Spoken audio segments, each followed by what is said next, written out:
the next thing that I want to do is set up a rejection notice. So this is an email that's going to go out when your recruiters reject someone against the submission. It's one that you want to be delicate with, because if you've gone through the process and you've spoken to a candidate multiple times, submitted their resume or CV to a client, arranged interviews, you want to be keeping those kind of comms to a real person, calling, debriefing your candidate. So what I'm talking about today isn't how you're going to deal with candidates that have got further along the process, but looking for a blanket response for people that may have applied for the role that they're not qualified for, or just if you've had a weight of candidates apply, so you can go out and send that blanket rejection at the initial stage to those that aren't relevant. We're going to reference in this email other jobs that are on our website. So something to consider before you're putting those tags in is, are my jobs and my candidates appropriately skilled up? They have the right job titles, the right addresses, such that the auto matching is going to work to its fullest.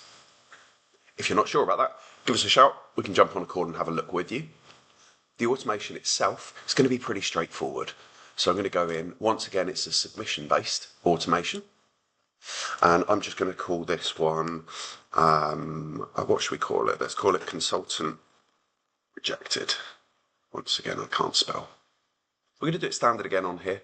We will come in and start to look at some of these centering on date fields when we're looking at our interview process, and then also when we're looking at our placement comms. It's candidates that we're communicating with again on there.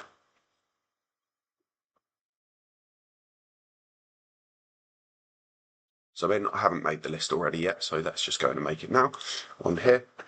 I'm going to call this consultant rejected. Just remember with your naming conventions, whilst there is an edit history, it's easier if you're descriptive in your title, and if there's more than one of you in the system, just prefix it or suffix it with your initials. Just makes life easier. Whilst there is an edit history, you have to click into the automation and then automation settings to be able to see it.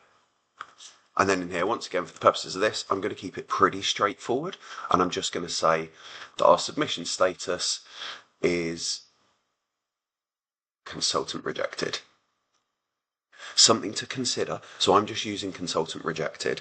If you wanted to get more granular with it, you're going to get more out of the system. So having a longer list of rejection reasons is going to help you more in determining candidates' appropriateness for subsequent roles, but it's also going to help with being able to send out automated notifications that are a little bit more customized to the reason that the candidate was rejected for that particular role. If you want to talk about that, have some options, hear what other people are doing, give me a shout. So we've got our list ready, and then I'm just going to come in. Again, I'm going to put a weight in here, because when we're training this out to your internal users, we want to really reassure them that if they click the wrong button, they have effectively a grace period where they can go and change it back to something else. And if they change it back prior to the 30-minute wait, because of our entry criteria up here, if they no longer match the list, i.e. if someone has changed their submission status away from consultant rejected before this 30-minute wait finishes, then it's not going to send the email out. That's why I put the weight in these ones. And then I'm going to come down, and pretty straightforward on here again. We're just going to go in, we're going to send an email,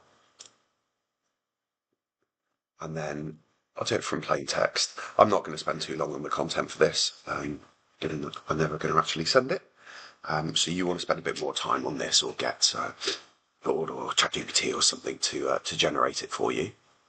I'm just going to put, with my horrific spelling, unfortunately you've not progressed for the...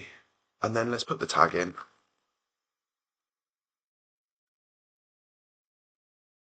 And then let's just correct some spelling.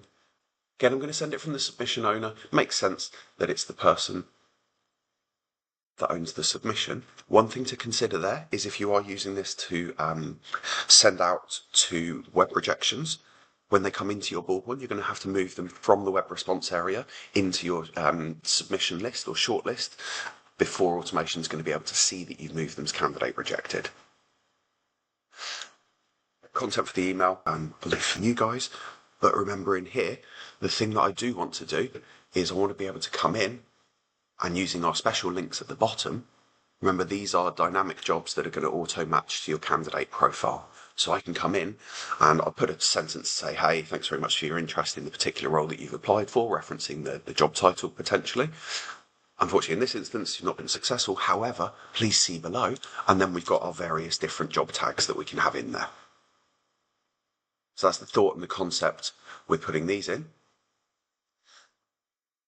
These won't work in my test system because I haven't set up the auto match. But for you guys, it's going to pull through that tag.